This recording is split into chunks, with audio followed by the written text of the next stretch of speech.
Hello दोस्तों, स्वागत है आप सभी के आपके अपने चैनल पवन स्मार्ट स्टडी पर। तो आज की इस वीडियो में लेकर आ गए हैं दोस्तों JAC board exam 2026 class 10th जो आप लोग का हिंदी का पेपर होने वाला है 4 फरवरी के, है ना। जिसमें हम लोग पिछले वीडियो में दोस्तों ऑब्जेक्टिव क्वेश्चन को देख लिए थे। इस वीडियो में हम लोग सब्जेक्टिव क्वेश्चन को देखेंगे जो कि आपके एग्जाम के लिए बहुत ही इंपॉर्टेंट होने वाला है और ये क्वेश्चन आपके एग्जाम में देखने को मिलेगा, है ना। तो अंत तक बनेगा वीडियो में। अगर वीडियो पसंद लगेगी दोस्तों तो वीडियो को लाइक कर चैनल को सब्सक्राइब जरूर कर लीजिएगा और अपने दोस्तों के पास भी शेयर कर दीजिएगा, है ना। चलिए शुरू करते हैं आज की इस वीडियो को। तो देख लीजिए इसी प्रकार का दोस्तों आप लोग को पेपर देखने को मिलेगा, है ना। तो चलिए हम लोग देख लेते हैं उस क्वेश्चंस को जो कि आपके एग्जाम के लिए बहुत ज़्यादा इंपॉर्टेंट है। तो ये देख लीजिए दोस्तों खंड ख, जैसे कि हम लोग पिछले वीडियो में 1 से लेकर 30 तक देख चुके थे, है ना। इस वीडियो में लोग 31 से लेकर दोस्तों 52 तक क्वेश्चन को देखने वाले हैं। अंत तक बनेगा वीडियो में, है ना। सबसे पहले हम लोग 2 मार्क्स वाला क्वेश्चन को देखेंगे, यानी कि अति लघु उत्तरीय प्रश्न, है ना, जिसमें आप लोग का 8 प्रश्न है, लेकिन इसमें से दोस्तों आपको किन्हीं 6 ही प्रश्न का उत्तर देना है। जब आप लोग एग्जाम देने जाइएगा तो उसमें आप लोग को 8 प्रश्न देखने को मिलेगा दोस्तों, है ना, लेकिन उसमें से आपको 6 ही प्रश्न का उत्तर देना है। यहाँ लिखा है कि किन्हीं 6 प्रश्न को उत्तर दें, है ना। चलिए तो इसमें दोस्तों आप लोग का गद्यांश पहले देगा, है ना। गद्यांश को ध्यानपूर्वक पढ़कर किन्हीं 6 प्रश्न का उत्तर दें। तो गद्यांश को चलिए पढ़ते हैं, है ना। भूखा मनुष्य क्या पाप नहीं करता, अर्थात सभी पाप करते हैं। धन से क्षीण मनुष्य दयाहीन हो जाता है, उसमें कर्तव्य और अकर्तव्य का विवेक नहीं रहता है ना। यही दशा आज के युग की है। चोरी और डकैती, छीना झपटी और लूट खसोट सुनाई पड़ती है। कहीं बैंक लूटने का समाचार अखबार में छपा हुआ मिलता है तो कहीं गाड़ियां लूटने का। मनुष्य के जीवन से आनंद और उल्लास न जाने कहाँ जाता रहा है ना। फिर आगे उससे अपनी और अपने परिवार की रोटियां की चिंता है, चाहे उसका उपार्जन सदाचार से हो या दुराचार से हो, है ना। आजकल श्रमिक हो या अनवरत बौद्धिक श्रम करने वाला, विद्वान सभी बेरोजगारी के शिकार बने हुए हैं, है ना। निरक्षर तो किसी तरह अपने पेट भर लेते हैं, परंतु पढ़े लिखे लोगों की स्थिति बहुत खराब है। यह कहना अतिशयोक्ति का न होना होगा कि हम स्वतंत्र हैं, है ना। हम स्वतंत्र तो हैं किंतु आर्थिक दृष्टिकोण से निश्चित रूप से परतंत्र हैं। एक सुखी संपन्न है तो 50 दुखी और दरिद्र। ऐसा नहीं है कि यह समस्या नहीं है। द्वितीय महायुद्ध, है ना, आगे देख लीजिए क्या है कि द्वितीय महायुद्ध, है ना। द्वितीय महायुद्ध से पहले यह समस्या भारत में विद्यमान थी। प्रश्न केवल यह है कि इस समय यह समस्या अपनी चरम सीमा पर पहुंच गई है। यह भी ठीक है कि बढ़ती हुई जनसंख्या ने बेरोजगारी की समस्या को और भी बढ़ा दिया है। साधन सुविधाएं और उत्पादन तो वही रहा, परंतु उपभोक्ता अधिक हो गए हैं। उदाहरण के तौर पर घर में कमाने वाला एक हो और खाने वाला 10 हो तो दरिद्रता अवश्य आएगी। बस यही दशा भारतवर्ष की हो रही है। ठीक है दोस्तों, तो ये आप लोग का हो गया, है ना। यही आप लोग गद्यांश था, इस प्रकार से आप लोग पढ़ लेंगे पहले। इसी में आप लोग को दोस्तों मिलेगा क्वेश्चन, है ना, जो आप लोग 6 प्रश्न का उत्तर देना है। इसी में आप लोग को सारा क्वेश्चन का मिलेगा आंसर। देख लीजिए 31 नंबर क्वेश्चन क्या करा, ध्यान देंगे। दरिद्रता कैसी आती है, उपयुक्त गद्यांश के आधार पर बताएं, है ना। जो गद्यांश में बताया गया है उसी को बताना है। आंसर लिखेंगे, घर में कमाने वाला 1 हो और खाने वाला 10 हो तो दरिद्रता अवश्य आएगी। बस यही दशा भारतवर्ष के साथ हो रही है। देख लीजिए दोस्तों, ये अंतिम गद्यांश के अंतिम में ही दिया हुआ है, दिया ना दोस्तों। उदाहरण के तौर पर घर में कमाने वाला 1 हो और खाने वाला 10 हो तो दरिद्रता अवश्य आएगी। इस प्रकार से लिख लेंगे, है ना। चलिए आगे देख लेते हैं हम लोग। तो आगे देख लीजिए 32 नंबर क्वेश्चन क्या है कि बेरोजगारी को दूर करने के लिए शिक्षा पद्धति में क्या परिवर्तन करना होगा। तो उत्तर देख लीजिए, बेरोजगारी दूर करने के लिए हमें शिक्षा पद्धति में जड़ से चोटी तक परिवर्तन करना पड़ेगा। हाई स्कूल तक सामान्य साक्षरता के बाद हमें व्यावसायिक शिक्षा का व्यापक प्रबंध करना चाहिए। ठीक है, ये भी दोस्तों आप लोगों को गद्यांश से मिल जाएगा। 33 नंबर देख लीजिए क्या है कि धन से क्षीण मनुष्य में किसका विवेक नहीं रह जाता है। ये भी आप लोग गद्यांश में दिया है कि धन से क्षीण मनुष्य दयाहीन हो जाता है, उसमें कर्तव्य और अकर्तव्य का विवेक नहीं रहता, है ना। फिर आगे देख लीजिए 34 नंबर क्वेश्चन क्या कि आजकल बेरोजगारी के शिकार कौन कौन से लोग बने हुए हैं। उत्तर देख लीजिए, आजकल श्रमिक हो या अनवरत बौद्धिक श्रम करने वाला, विद्वान सभी बेरोजगारी के शिकार बने हुए हैं। फिर देख लीजिए 35 नंबर, कौन किसी तरह अपना पेट भर लेते हैं। तो उत्तर देख लीजिए, निरक्षर किसी तरह अपना पेट भर लेते हैं। फिर 36 नंबर देख लीजिए, आज मनुष्य किसकी चिंता करता है। तो उत्तर देख लीजिए, आज मनुष्य अपनी और अपने परिवार की रोटियां की चिंता करता है, चाहे उसका उपार्जन सदाचार से हो या दुराचार से। ठीक है, फिर देख लीजिए 37 नंबर क्वेश्चन दोस्तों क्या कि कौन सी समस्या बेरोजगारी की समस्या को और बढ़ा दी है। उत्तर देख लीजिए, बढ़ती हुई जनसंख्या ने बेरोजगारी की समस्या को और भी बढ़ा दिया है। ठीक है, ये हो गया। 38 नंबर देख लीजिए, कर्तव्य एवं दुराचार का विलोम शब्द क्या होता है। तो कर्तव्य का कर्तव्य हो गया, दुराचार का होगा सदाचार, है ना। इस प्रकार से हम लोग दोस्तों देख लीजिए 31 लेकर 38 तक के आंसर जो कि आप लोग गद्यांश में देखने को मिल गया, है ना। तो इसमें से दोस्तों आप लोग किन्हीं 6 ही प्रश्न का उत्तर देना है ना। इतना तो आप लोग का रहेगा, लेकिन किन्हीं 6 ही प्रश्न का उत्तर देना है आप लोग को, ठीक है। तो ये हो गया। अब चलिए हम लोग देखते हैं खंड ग, यानी 3 मार्क्स वाला क्वेश्चन दोस्तों। 3 मार्क्स वाला क्वेश्चन जो है देखने वाले हैं। देख लीजिए क्या है क्वेश्चन कि एक कहानी यह भी आत्मकथ्य में लेखिका के पिता ने रसोई को भटियार खाना कहकर क्यों संबोधित किया है। तो इसका आंसर देख लेंगे। क्या आंसर होगा कि लेखिका के पिता का आग्रह रहता था कि वह रसोई से दूर रहे, वे रसोई को भटियार खाना कहते थे। उनका कहना था कि रसोई के इस भटियार खाने में रहने से व्यक्ति की प्रतिभा और क्षमता भट्टी में चली जाती है, अर्थात नष्ट हो जाती है। वे इसे समय की बर्बादी मानते थे। इस प्रकार से आप लोग का इसका आंसर हो गया है ना। चलिए आगे देख लेते हैं दोस्तों 40 नंबर क्वेश्चन, जो कि बहुत ही इंपॉर्टेंट है। क्या है कि शहनाई की दुनिया में डुमराव को क्यों याद किया जाता है। ये दोस्तों मोस्ट रिपीटेड क्वेश्चन, बहुत बार रिपीट हुआ है क्वेश्चन 40 नंबर, इसको ध्यान से देखेंगे। क्या है कि शहनाई की दुनिया में डुमराव को निम्नलिखित कारणों से याद किया जाता है। क नंबर में देख लीजिए डुमराव विश्व प्रसिद्ध शहनाई वादक बिस्मिल्ला खां की जन्मभूमि है। ख में देख लीजिए शहनाई बजाने में जिस रीढ़ का प्रयोग होता है वह मुख्यतः डुमराव में सोन नदी के किनारे पाई जाती है। यह रीढ़ नरकट एक प्रकार की घास से बनाई जाती है। फिर ग नंबर देख लीजिए इस समय डुमराव के कारण इस शहनाई जैसा वाद्य बजता है। इस प्रकार दोनों में गहरा रिश्ता है, ठीक है। 3 पॉइंट को लिखेंगे क्योंकि 3 मार्क्स का क्वेश्चन है। तो अगर 5 मार्क्स का रहता तो वहाँ पर दोस्तों आप लोग को 5 पॉइंट को लिखना पड़ता, ठीक है। चलिए आगे बढ़ते हैं। आगे देख लीजिए दोस्तों क्वेश्चन नंबर 41, जो कि बहुत ही इंपॉर्टेंट है। क्योंकि कैप्टन मूर्ति का चश्मा क्यों बार बार बदल देता है। पठित पाठ के आधार पर उत्तर दें, है ना। तो देख लीजिए दोस्तों उत्तर क्या हो जाएगा।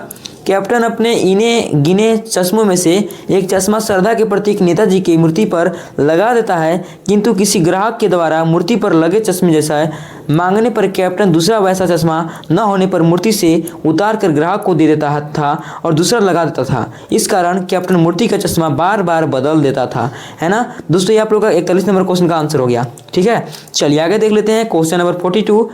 क्या है कि बाल गोविंद भगत का रेखा चित्र प्रस्तुत करें। रेखा चित्र प्रस्तुत करना है तो उत्तर देख लीजिए दोस्तों। नाम बाल गोविंद भगत, है ना, गृहस्थ होते हुए भी सन्यासी, उम्र 60 के ऊपर, मंझोले कद के गोरे चिट्टे व्यक्ति थे, है ना। बाल सफ़ेद एवं नूरानी, कैसो चेहरा चमकदार, कमर में सिर्फ एक लंगोटी और सिर पर जो है कबीरपंथी कनपट्टी टोपी, यह थी उनकी वेशभूषा। ये होगा वेशभूषा दोस्तों। अब देख लीजिए हाथ में खंजड़ी, तल्लीन होकर प्रभु भजन का गायन करना, यही उनकी दिनचर्या थी। इस प्रकार से आप लोग लिख लेंगे, है ना। चलिए आगे देख लेते हैं। अपने भाषा में लिख सकते हैं दोस्तों, है ना। ये नहीं कि आप लोग यही लिखिए, अपने भाषा में जो आप लोग को आएगा उसी को आप लोग लिखेंगे, ठीक है।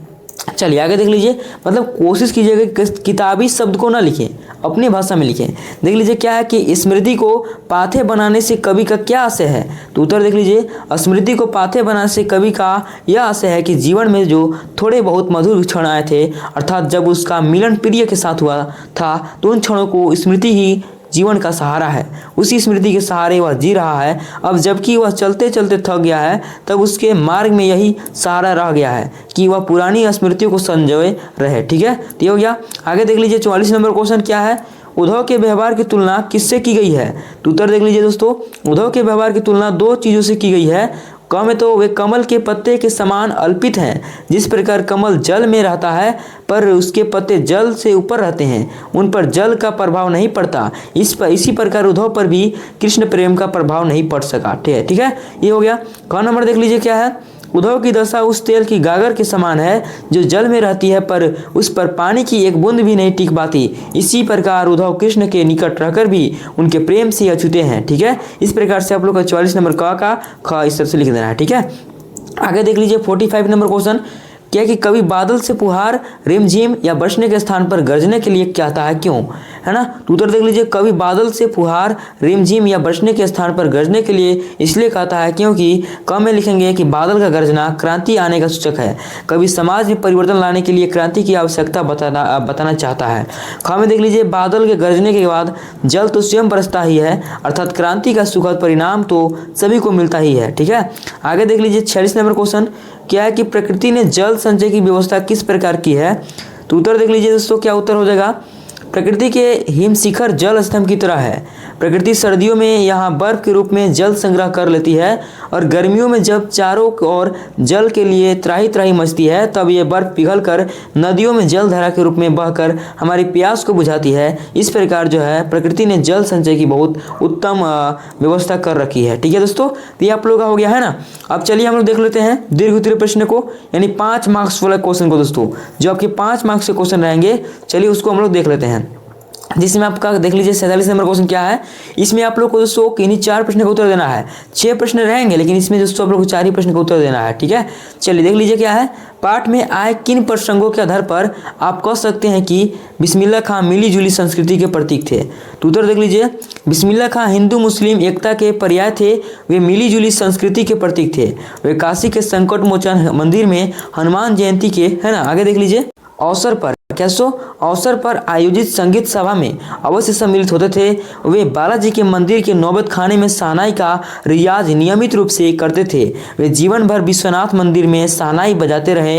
इसी प्रकार वे मुहर्रम के अवसर पर 8वीं तिथि को शहनाई खड़े होकर बजाते थे, वे दोनों में कोई अंतर नहीं करते थे, है ना। इस प्रकार से हो गया दोस्तों। अब आगे देख लीजिए 48 नंबर क्वेश्चन क्या है कि कृष्ण के प्रति अपने अनन्य प्रेम को गोपियों ने किस प्रकार अभिव्यक्त किया है। उत्तर देख लीजिए, गोपियों ने कृष्ण के प्रति अपने अनन्य प्रेम को निम्नांकित युक्ति से व्यक्त किया है। देख लीजिए 5 पॉइंट दिया हुआ है। क में आपका है कि वे स्वयं को कृष्ण रूपी गुड़ पर लिपटी हुई चींटी कहती है। ख में देख लीजिए, वे स्वयं को हारिल पक्षी के समान कहती है जिसने कृष्ण प्रेम रूपी लकड़ी को दृढ़ता से थमा हुआ है।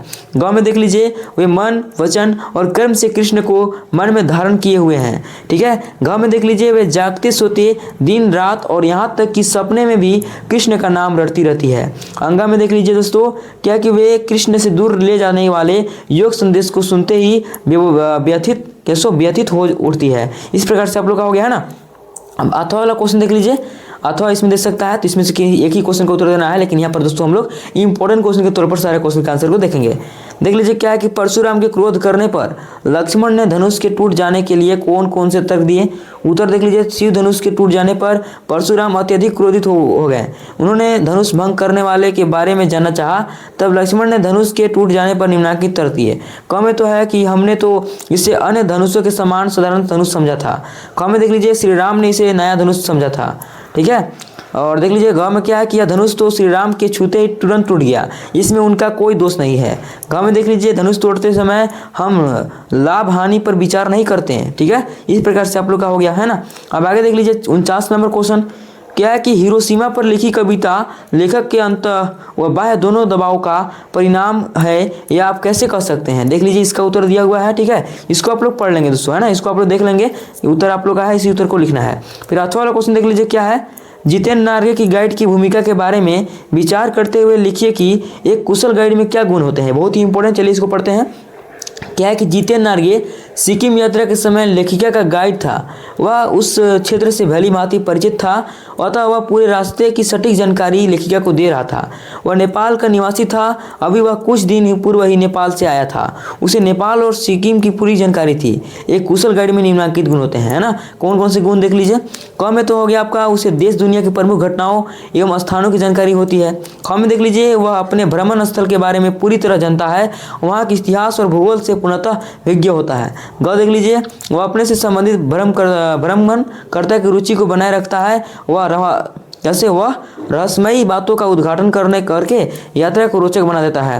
ग में देख लीजिए, वह भ्रमणकर्ता के साथ आत्मीयता का संबंध बना लेता है, इससे उसकी बातें अधिक विश्वसनीय बन जाती है। अंगा देख लीजिए, गाइड की वाणी प्रभावशाली होनी चाहिए, वह लच्छेदार बातें करना जानता है। ठीक है, इस प्रकार से हो गया दोस्तों, है ना। आगे देख लीजिए दोस्तों 50 नंबर क्वेश्चन, है ना। देख लीजिए क्या है कि निम्नलिखित में से संकेत बिंदुओं के आधार पर किसी एक विषय पर लगभग 150 शब्दों में निबंध लिखें। संकेत बिंदु दोस्तों पहला देख लीजिए, भारतीय कृषक अथवा भारत के किसान, दोनों में से किसी में लिख सकते हैं, है ना, जो आपको अच्छा लगे। देख लीजिए, सरल जीवन परिश्रमी अभाव दुर्वस्था के कारण निष्कर्ष, है ना। उत्तर देख लीजिए यहाँ पर दिया है, गांधी जी ने कहा, है ना, गांधी जी ने कहा था कि भारत का हृदय गांव में बसता है, गांव में ही सेवा और परिश्रम के अवतार किसान बसते हैं, ये किसान की नगरवासियों के अन्नदाता है, सृष्टि पालक है। ठीक है, अब सरल जीवन की बात करें, देख लीजिए, है ना, इसमें आप लोग को देना है, क्या देना, संकेत बिंदु। सबसे पहले आप लोग का दिया था, क्या दिया था, सरल जीवन, ठीक है, सरल जीवन देख लीजिए दिया है। फिर आप लोग का देखा दोस्तों परिश्रमी है ना, परिश्रमी देख लीजिए यहाँ पर दिया हुआ है, ठीक है। फिर आप लोग का दिया है दोस्तों क्या है, फिर यहाँ पर आप लोग का है अभाव, तो अभाव भी देख लीजिए यहाँ पर दिया है, ठीक है। फिर आप लोग का दुर्व्यवस्था के कारण भी है, फिर उसकी निष्कर्ष भी है, ठीक है। इस प्रकार से आप लोग का पहला क्वेश्चन का आंसर होता है, तो इसको आप लोग देख लेंगे है ना, इसको इस प्रकार से आप लोग को बनाना है, देख लीजिए, ठीक है। इसका PDF आपको टेलीग्राम चैनल पर मिल जाएगा। फिर दूसरा नंबर देख लीजिए विद्यार्थी और अनुशासन, इसको आप लोग देख लेंगे है ना, विद्यार्थी और अनुशासन जो है इसको देख लेंगे, इसका संकेत बिंदु क्या क्या है। अब नीचे देख लीजिए, इसका उत्तर दोस्तों इस प्रकार से है ना, देख लीजिए इतना बड़ा है, ठीक है। फिर आप लोग का तीसरा नंबर सरहुल है दोस्तों, सरहुल देख लीजिए क्या क्या इसमें दिया है, देखिए इसको देख लेंगे, बहुत ही बड़ा है दोस्तों, इसको पढ़ लेंगे तो बहुत टाइम लग जाएगा। फिर आगे देख लीजिए 51 नंबर क्वेश्चन।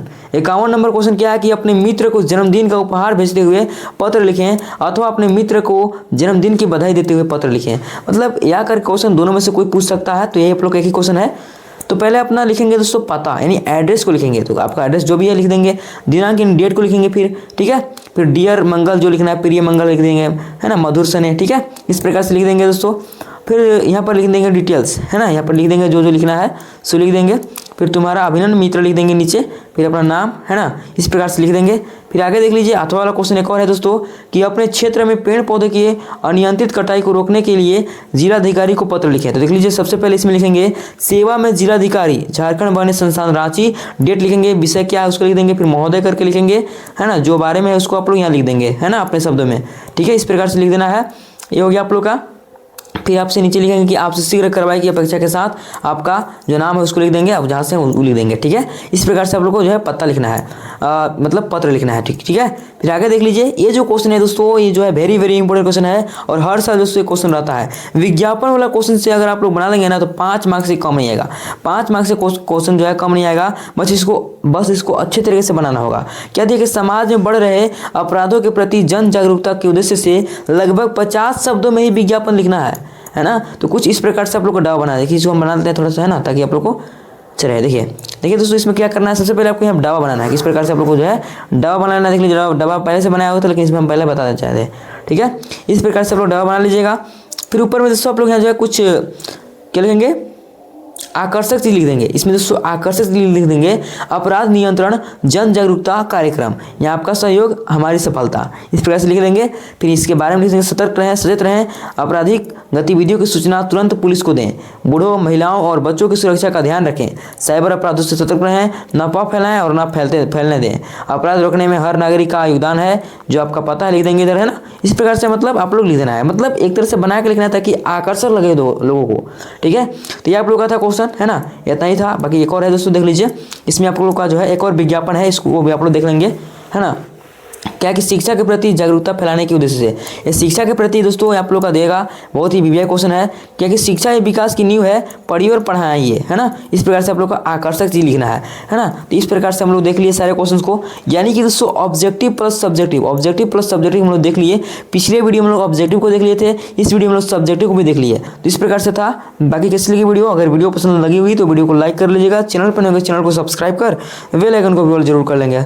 चलिए तो मिलते हैं इस नेटवर्क के साथ, चलिए तो मिलते हैं इस नेक्स्ट वीडियो के साथ, तब तक के लिए जय हिंद जय भारत।